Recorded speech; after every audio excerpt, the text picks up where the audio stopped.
નમસ્કાર વિદ્યાર્થી મિત્રો,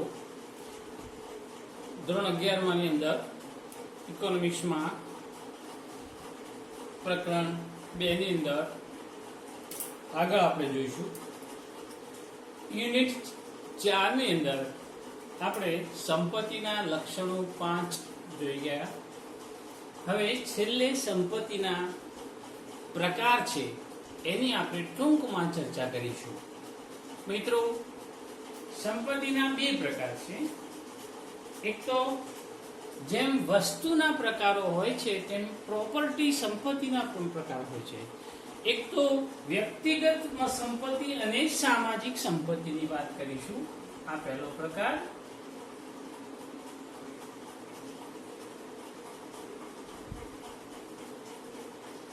વ્યક્તિગત સંપત્તિ અને સામાજિક સંપત્તિ. મિત્રો, વ્યક્તિગત સંપત્તિ કોને કહેવાય? તો જે સંપત્તિની માલિકી અને વપરાશ ખાનગી અને વ્યક્તિગત માલિકીની હોય તે વ્યક્તિગત સંપત્તિ ગણી શકાય. વ્યક્તિની હોય કે ખાનગી હોય, જેની માલિકી અને વપરાશ કોઈ એક વ્યક્તિની અથવા તો માલિકીની હોય તો તેને વ્યક્તિગત સંપત્તિ કહી શકાય. દાખલા તરીકે, મકાનની માલિકી અને વપરાશ ખાનગી હોય છે. આપણું પોતાનું મકાન હોય તો એ વ્યક્તિગત સંપત્તિ કહી શકાય, કારણ કે એની માલિકી પણ આપણી છે અને વપરાશ પણ આપણે પોતે જ, કન્ઝ્યુમ પણ આપણે પોતે કરીએ છીએ. એ જ રીતે સામાજિક સંપત્તિની વાત કરીએ તો સામાજિક સંપત્તિ એ કોઈ એક વ્યક્તિની નથી હોતી. તો જે સંપત્તિની માલિકી અને વપરાશ સમાજ કે સમૂહ દ્વારા થતી હોય, આખો સમાજ એનો વપરાશ, આખો સમૂહ એનો વપરાશ કરતો હોય, એ સંપત્તિને સામાજિક સંપત્તિ કહી શકાય.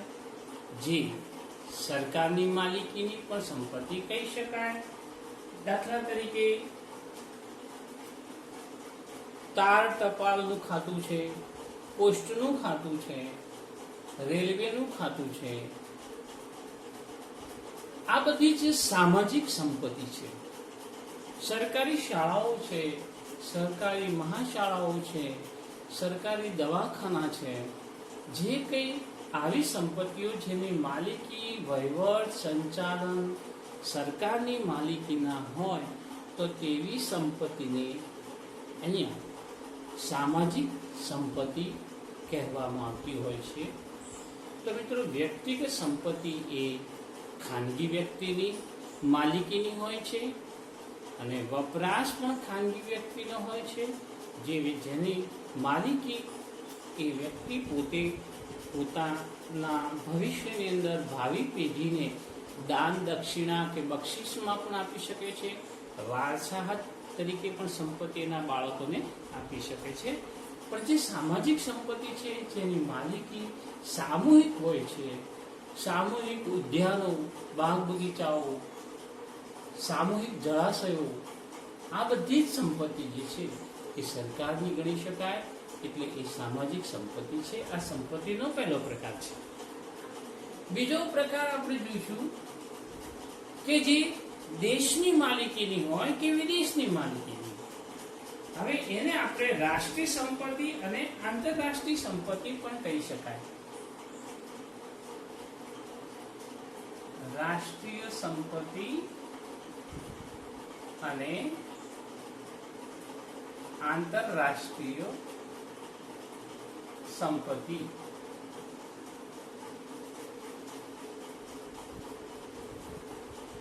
તો મિત્રો, રાષ્ટ્રીય સંપત્તિ આપણે કોને કહી શકાય? તો જે સંપત્તિ દેશની માલિકીની હોય, જે સંપત્તિ દેશની માલિકીની હોય તે રાષ્ટ્રીય સંપત્તિ કહી શકાય. દાખલા તરીકે, ઐતિહાસિક ઇમારતો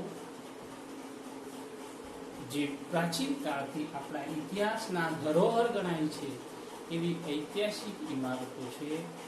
સિદ્ધપુરનો રુદ્ર મહાલય, પછી સહસ્ત્રલિંગ તળાવ છે જે પાટણનું તળાવ ગણી શકાય, રાણીની વાવ પાટણની એ, તથા આગ્રાનો તાજમહેલ, દિલ્હીનો કુતુબ મિનાર, આ બધી જે ઐતિહાસિક ઇમારતો છે એની માલિકી એ દેશની ગણાય છે.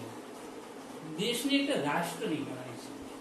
એ રીતે જે તે દેશની નદીઓ, જે તે દેશના પર્વતો, જે તે દેશની અંદર પ્રાપ્ત થતી ખનિજો, આ બધી જ માલિકી એ રાષ્ટ્રની હોય છે. તેથી તેને રાષ્ટ્રીય સંપત્તિ કહેવામાં આવે છે. જેવી કે નદીઓ, પર્વતો, સમુદ્રો, ખનિજો વગેરે. આ તમામની માલિકી રાષ્ટ્રની સંપત્તિ કહેવાય છે. પછી બીજો પ્રકાર છે આંતરરાષ્ટ્રીય સંપત્તિ. તો જે સંપત્તિની માલિકી કોઈ એક રાષ્ટ્રની નહીં પરંતુ સમગ્ર વિશ્વની હોય છે, જેના ઉપર માલિકી સમગ્ર વિશ્વની હોય છે, તે સંપત્તિને આંતરરાષ્ટ્રીય સંપત્તિ કહેવામાં આવે છે. દાખલા તરીકે દેશની હદ છોડવામાં આવે છતાં પણ એનો દરિયા કિનારો, હવે એ દરિયા કિનારો બધા એને ભોગવી શકે તો એ આંતરરાષ્ટ્રીય સંપત્તિ કહી શકાય. જે દેશ, બીજું ઉદાહરણ લઈએ કે જુદા જુદા દેશો સાથે સંકળાયેલી સંસ્થાઓ, દાખલા તરીકે જુદા જુદા દેશો સાથે સંકળાયેલી જે સંસ્થાઓ છે જેને આપણે ઈટો કહીશું. ઈટોનું પૂરું નામ છે ઇન્ટરનેશનલ ટ્રેડ ઓર્ગેનાઇઝેશન, એટલે આંતરરાષ્ટ્રીય વેપારી સંસ્થા.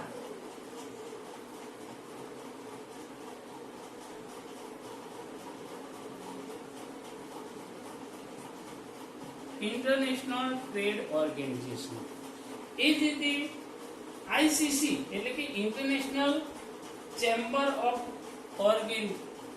આઈસીસી એટલે કે ઇન્ટરનેશનલ ચેમ્બર આઈસીઓ એટલે ઇન્ટરનેશનલ ચેમ્બર ઓર્ગેનાઇઝેશન, અને WMF એટલે વર્લ્ડ મોનેટરી ફંડ, WMF જેને ઇન્ટરનેશનલ મોનેટરી ફંડ, IMF જેને વર્લ્ડ મોનેટરી ફંડ અથવા ઇન્ટરનેશનલ મોનેટરી ફંડ પણ કહેવામાં આવે છે, જે આંતરરાષ્ટ્રીય નાણાં ભંડોળ. આવી જે સંસ્થાઓ છે મિત્રો, એ જુદા જુદા દેશો સાથે સંકળાયેલી સંસ્થાઓ છે, અને આ સંસ્થાઓ એ એક પ્રકારની આંતરરાષ્ટ્રીય માલિકીની હોવાથી, બધા જ દેશોને આખા વિશ્વની માલિકીની હોવાથી તે આંતરરાષ્ટ્રીય સંપત્તિ કહી શકાય. તો મિત્રો, આ સંપત્તિના પ્રકારો છે. સંપત્તિના લક્ષણો આપણે જોયા, સંપત્તિના બે પ્રકારો પણ જોયા.